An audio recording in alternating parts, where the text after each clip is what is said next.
From Caesar's Palace, Las Vegas, Nevada, an important heavyweight fight interspersed during the course of the fight.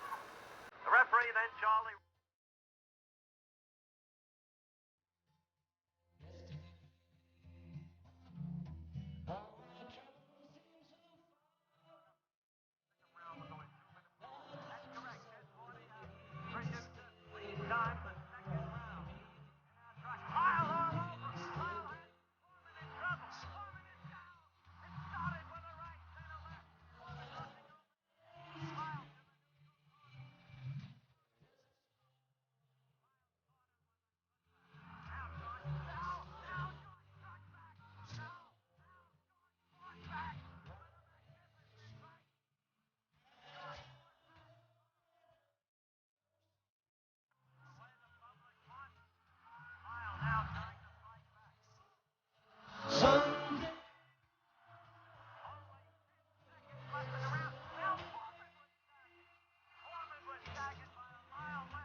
I really believe that your fight with Foreman was the best of all time.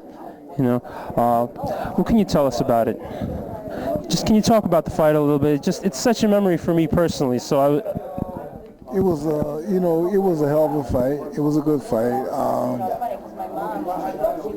It went his way. You know what I mean? I mean, you made one of the greatest punchers in the history of boxing fight. You know, you weren't afraid of him, man. Like, no fear at all. None. Back, I don't think fighters are really afraid of each other. You know what I mean? When you come to the center of that ring, it's just you and him, and you got to put up a shut-up, So that's what it is. I agree with you that, fighters aren't afraid of each other, but, like, tactically, I've seen so many fighters just, like, be cautious regarding George Foreman. You just went at him, Cautious in what way? What do you mean cautious? Well, like, they would circle, or they wouldn't go inside, they wouldn't, like, expose themselves by throwing combinations, Well, some fighters like a distance. Some fighters like to fight close. I was one of the guys that liked to fight close. The closer the better for me, Some guys don't want to fight close. Some guys want to stay at a range, stay at a distance, Lyle can do nothing else. He can punch. Here he is in his last bout against Ernie Shavers, Denver, Colorado, September 13, 75. Shavers, helpless, under the barrage. Lyle ready to put him away. And there he goes. Shavers down and out. So it's Lyle against George Foreman today. Well, Foreman, he was a puncher. He was a good puncher, but the best puncher that I ever faced was Ernie Shavers. He had 40-some knockouts in the first round. I mean, some guys don't have that many fights, you know what I mean? So Shavers' record pretty much dictated how the fight was going to go if you stood in front of him,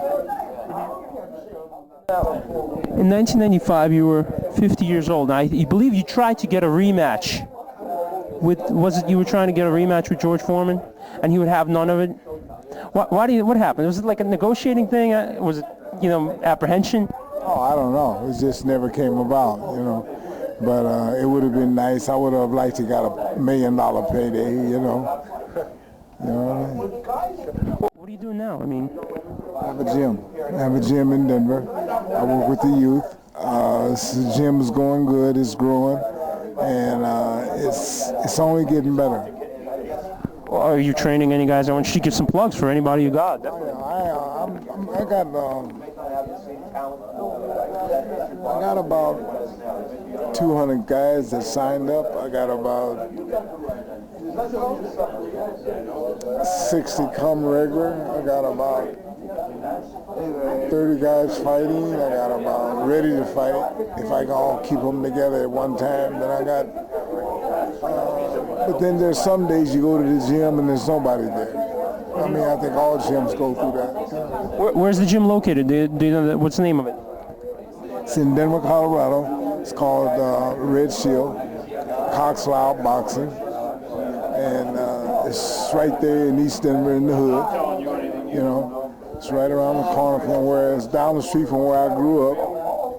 You know, so it's a pretty good area. Now, look, I mean, one of the things that we know about your past, you were in prison, right? Do you think that toughens guys up? I mean, we have guys like Bernard Hopkins, they came out, you know, and they look like machines in some sense. Do you think that toughens you up for being a fighter? Does being like in prison, does that toughen you up like as a fighter? Well, Seems like it would, but you know. I think that being in prison is no different from being in college.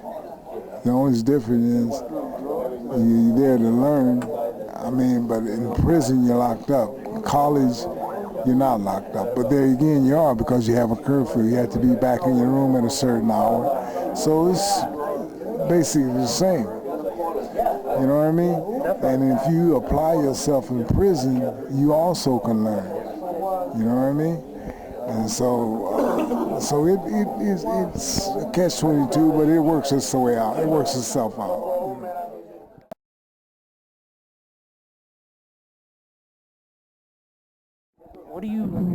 What happened, you know?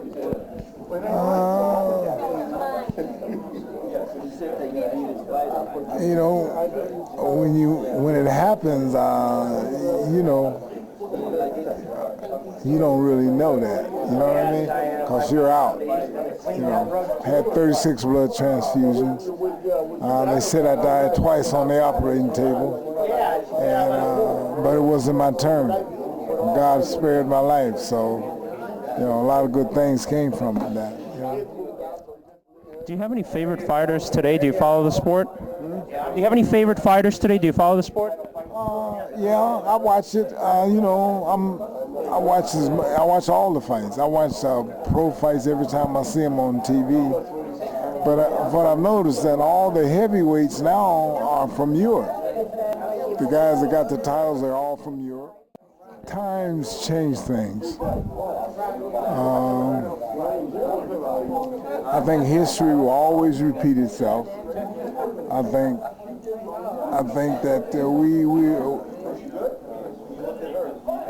we're at a time in our lives now where history is going on that repeating stage again, where boxing started in Europe, right? So it seems like all the top people in the main divisions are from that area. You know what I'm saying? So I don't know, but I think the Americans are the ones that made the sport better. You know what I mean? For whatever reason. You know. Do you think we'll ever see another Lyle Foreman? I don't know if you ever see another Lyle Foreman, but I imagine you'll see fights that's equal, you know, because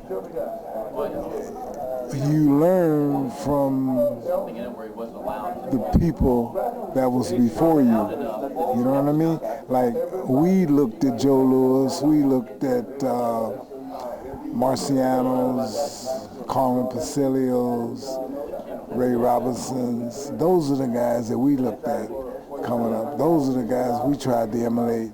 And now these kids come along trying to emulate the guys of our time. So I think that history will repeat itself. The fighters will get better. The fighters will be punch harder. You know what I mean? Yeah, I think it's good. It can't do nothing but get better. It brought out the best of me. But I'll never forget that. Ronnie Lyle was the hardest puncher I've ever been in the